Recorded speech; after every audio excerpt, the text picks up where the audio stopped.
નમસ્કાર મિત્રો, સ્વાગત છે તમારું અમારી YouTube channel Gujarat jobs and ન્યૂઝમાં. મિત્રો, પંચાયત વિભાગના કર્મચારીઓ માટે ખૂબ જ મહત્વના અને સારા સમાચાર સામે આવ્યા છે. પંચાયતી રાજ સંસ્થાના પ્રશ્નોના નિરાકરણ માટે રાજ્ય સરકારે હવે તૈયારી દર્શાવી છે. સીએમ ભૂપેન્દ્રભાઈ પટેલ સાથે રાજ્યની જિલ્લા પંચાયતોના પ્રમુખોની બેઠક પણ મળી હતી.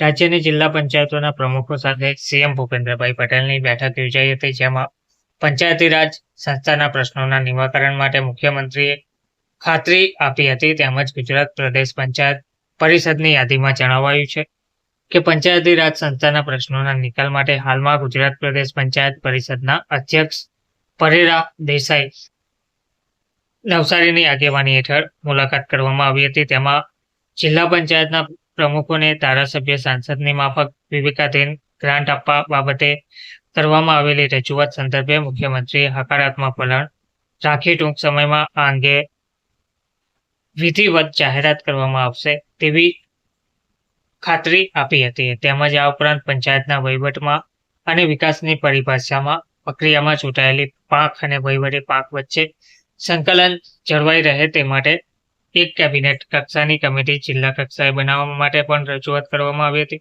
આ ઉપરાંત પંચાયતના સ્વભંડોળની આવક વધારવા, પંચાયતોમાં સ્ટાફની ઘટ અને પ્રાથમિક શાળાઓના ઓરડા તેમજ પ્રમુખોને વાહન ફાળવણી, જિલ્લા કક્ષાના રસ્તાના નવીનકરણ અંગે જિલ્લા પંચાયતના પ્રમુખો દ્વારા રજૂઆત કરવામાં આવી હતી.